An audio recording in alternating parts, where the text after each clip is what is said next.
Welcome back. This is the second half of a lecture about film history, film examples, and actually it's about the nature of film, the nature of moving images. And what we saw in the first half was that what is special about film is the way they communicate using not just what is in front of the camera, but using also the camera movements, the placement of the position of the camera, the framing that the camera is doing. All of this that I call camera work is essential for filmmaking, for video making. It is how film communicates. Not just what's in front of the camera, but what's being done behind the camera and behind the microphone. Where the microphone is placed, how it's recorded, and in the end how it's cut, how it's edited, how the montage takes place. We saw a famous example last from Leni Riefenstahl, who did a film about the Nazi convention party and Hitler in Germany in 1934. And it was released 1 year later because she really took a lot of trouble editing it. Just very shortly, here's a repetition with some still pictures. This link might not work anymore. As I said, it keeps being taken down from the internet because there's supposed to be hate speech in it. Here we see how the camera is focusing on Hitler when he gets out, but it's in eye height with him. He's looking small here. The camera's not looking up to him, and he's looking even a little bit shy, but well lit. A lot of happy people seeing him, greeting him, driving in a car through the streets of the city, Nuremberg, and here the camera is on board in his car, and we see a little product placement. It's a Mercedes, and I don't think they got money from Mercedes for doing this, but I think they wanted nevertheless to show this is a German car. I think it's part of it, and it's also part of the whole setup that these Nazi leaders, they had nice cars and they were shining and everything was well organized and in control. Picture from the outside of seeing the cars again, but this time there's no camera crew on board in the cars. We pass a lot of symbols on the way. Symbols of wealth, prosperity, great farmland. Here, almost ritual now, but this is used, this is an early film, remember? Now it's a cliche, but Leni Riefenstahl was very good in doing that. And all this time, the movements are from right towards left. Even when we see it from above, it is in that direction. So there is continuity. Even the cat is watching. Church, poets, everybody's sort of saluting him, following him. Here they arrive. This is on the upper side of the hotel. Notice they are in the sun. You can see the shades from the soldiers up there in the front. Here you see Hitler's car. Now he's in the shade at the hotel, no sun. Here he steps out. He is back in the sun miraculously. Probably because Leni Riefenstahl was using backlight, artificial, and at the same time a light to lighten up so that we can see this part of his face as well, even though it is not in the main light. Later in the film, you can see now we are 56 minutes into the film. We see Hitler. It's a night parade and he's giving a speech. This time the camera is below, looking up at him. At the same time it is traveling sideways so that while Hitler is standing up there talking, we see a lot of different flags, symbols, standards moving, or rather they are steady, but the camera moves past them so that we get this impression of Hitler speaking with a lot of flags and symbols around him. and the camera's looking up to him. And he's lit there in the dark. Behind him there's a gigantic eagle. You know these photos probably, you've seen them from many films. This huge parade, an enormous space, and lots, hundreds. How many people are there? 100,000 maybe? It's a lot. Enormous. It's always used as footage to show how well organized and how strong Nazi Germany was building up to the war. But nobody really cares about how were these pictures taken. How did she place a camera this high? You can see from other footage that there were no tall buildings around this place at that time. She didn't use a helicopter. There was not a drone around at that time. So how did she get those pictures from up high? Well, it's even in one place, you can see the camera is moving upwards, and then moving upwards and panning at the same time. Quite a complicated shot. How do you do that? Remember the swastika. It's a good thing to have. These are 1, 2, 3, 4 gigantic poles holding these banners with swastika. These are people, so they are really, really tall. You see this little shadow? You don't notice it when you see the film. But that's a camera mounted on one of the poles, sliding up and down. I kept speculating how did she do that? Because I think of the camera work, not of just what we see. How did she make those shots? I couldn't figure it out until I discovered this little shadow. And you can actually see it in one of the shots. You see it clearly that it's moving. It's this shot. And you get a shot of the camera here from the side, this whole box. So it could go up and down, and she could control it to pan at the same time. So, quite clever filmmaking in order to make it persuasive. Here again, towards the end, Hitler's giving his final speech. And as we saw from Gone with the Wind, it's always very impressive when people say something and then you have a reaction shot. How does somebody react to that? So at the end of Hitler's speech, we get a reaction shot from this guy. He was sort of the left hand of Hitler at that time, Rudolf Hess. Hitler is standing up there, but then when he's sort of saying one of his last phrases, Rudolf Hess turns around and looks really happy like that. And the camera gets it. And he's in focus. And there is even light on him. This is indoor. Of course there was light on Hitler when he came. But this shot was planned. It was a deal between him and the photographer. At the end of Hitler's speech, you turn and you look really happy like that. Confirmative. So he was in focus, the camera was in place, and he was well lit so that you could get this reaction shot of Rudolf Hess. Yes, that is planning. And that's why this film had a huge impact, and it's still considered a great film, even though people now say, oh, it's not a great film, they just had a great budget. Yes, but a great budget doesn't do it. You also have to think in cinematographic terms, what works. How about the light? How about the movement? How about staging everything? So that's what she did, and that's what she was good at. Now I want to turn to another film that's supposedly not political. I think you can discuss for a long time whether Leni Riefenstahl's film is documentary, propaganda, political, whatever. I think it's a mix of everything, but it's a great work, technically speaking, aesthetically speaking. Here's another work which is normally supposed to be a documentary and nature film.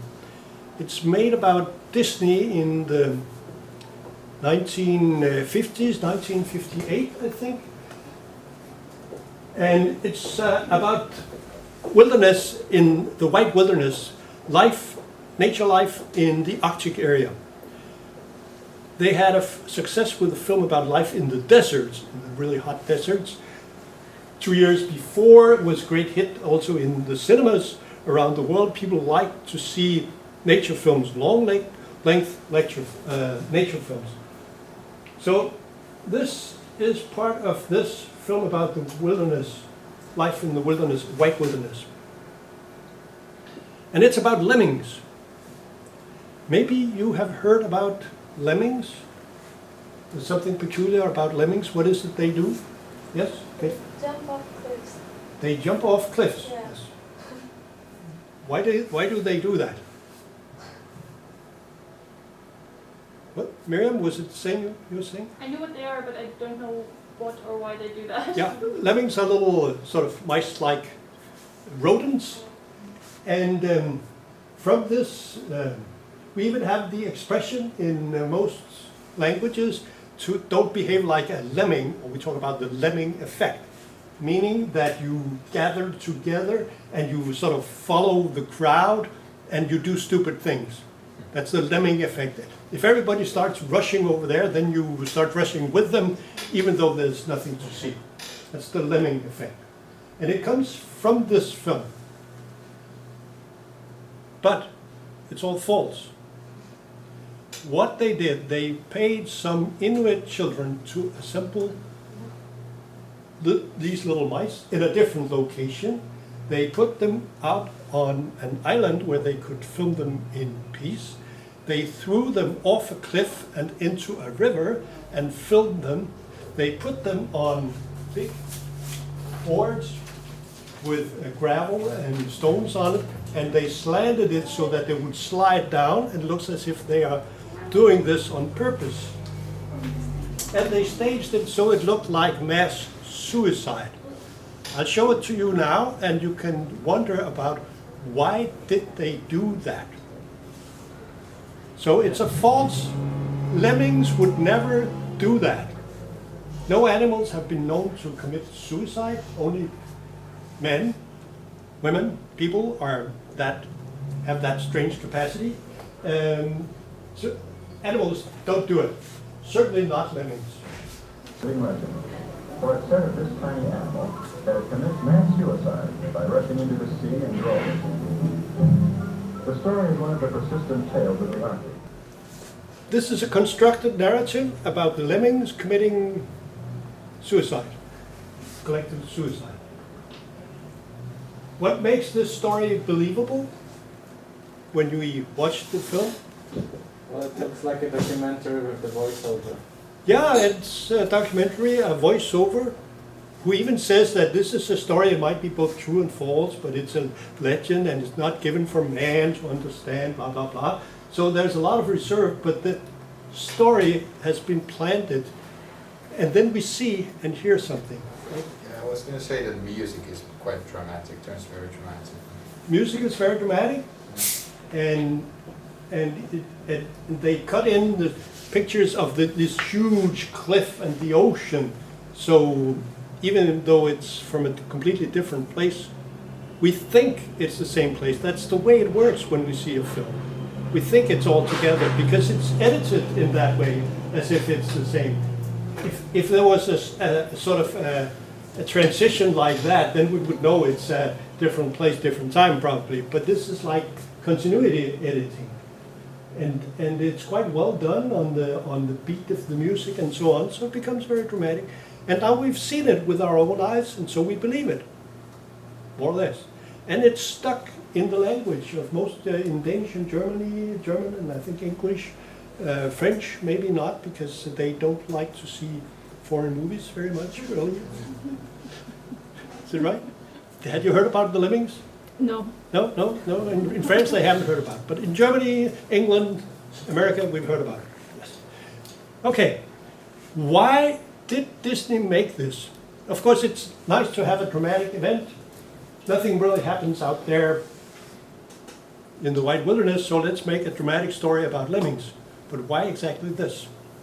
I mean, I don't know when this was shot, but it could also be that they were trying to differentiate between the smart, clever humans and like animals that do stupid things. Yes. So sometimes it's like that's the narrative. Like, look at these dumb, stupid animals and what they do, and because we're humans, we're more evolved than that, which of course is not the case, but that could be the narrative.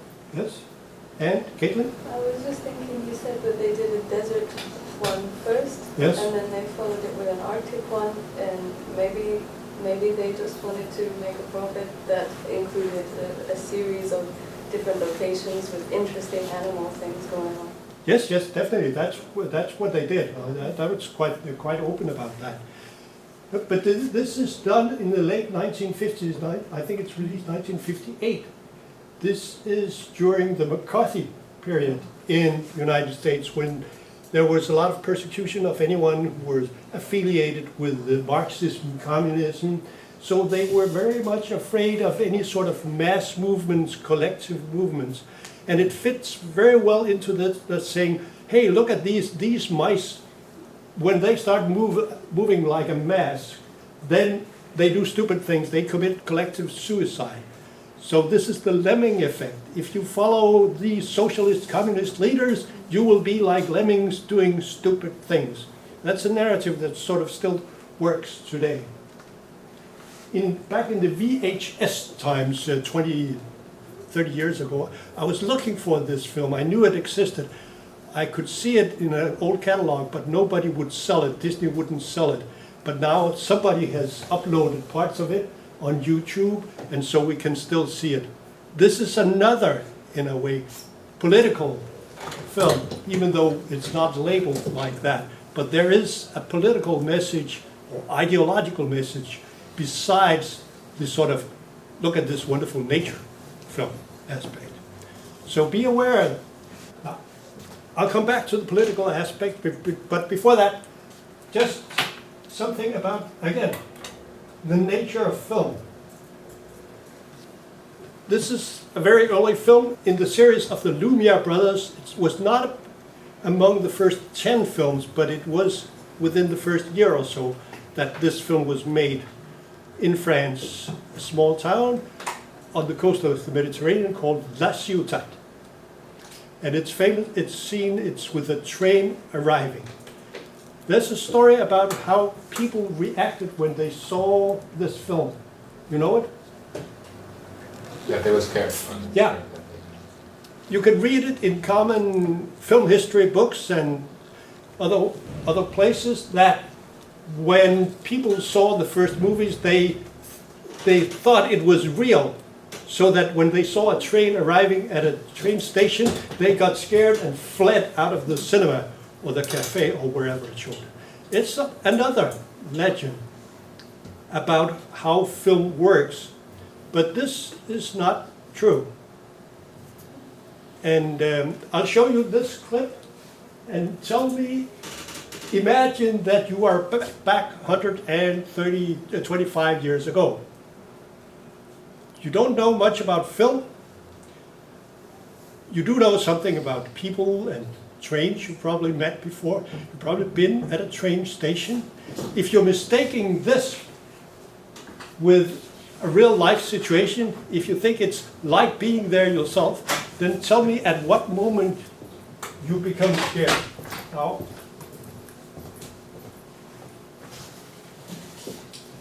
see the train arriving? Anybody get scared now? Really scared? Nobody got scared?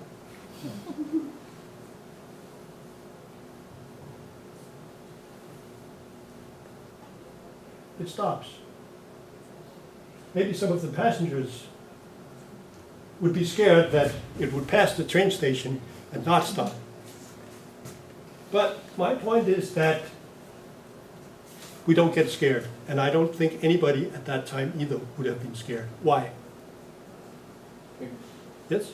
Well, I think the audio is a big part of it. There's no audio, so if you were actually scared a train was going to run you over, it makes sound, you know. But there could be a sort of musicians in the cinema playing some dramatic music, making it very intense. Miriam? You viewer, like in the camera, is on the platform, not in front of the train. Maybe they would have gotten scared if you were like on the train tracks, because if the train's coming towards you, but it's not coming towards you, it's passing by you. Very good, very good. Because in some sense you might say, looking at something on the screen is like being there yourself, in some sense. And we have physical reactions. If something sort of hits us in the face, then we would duck. Like if you have seen a 3D movie, they have a lot of effects like that. And oh yes, it's interesting and funny in the beginning and awkward, but later it just becomes part of it. Here, nobody would be scared because they know about trains. Trains are not going to jump up on the platform all of a sudden. So it's a myth, but it has been made by someone who doesn't understand the nature of film, or maybe the nature of development of media and civilization. They think at that point, 125 years ago, people would be more primitive and easy to scare. We were quite sophisticated at that time even. People went to the theater and so on, and they were not that naive that they would think that, oh, this is terribly scary. They also, like we, have a double conscious. I'm watching something on a screen and I'm in this room at the same time. And there's a huge difference between the two things. You can be absorbed, involved in a film, and it's like being there yourself, and you suffer with the hero or the heroine. But at the same time, you know you are in a cinema or you're in your couch watching the film, and you're wondering, do I have any wine left in my glass or any popcorn left? So we have that double capacity. So it is because some people would like film to be just a copy of reality. And that's all they think about when they think about film. But that doesn't explain anything. Film is not a copy of reality.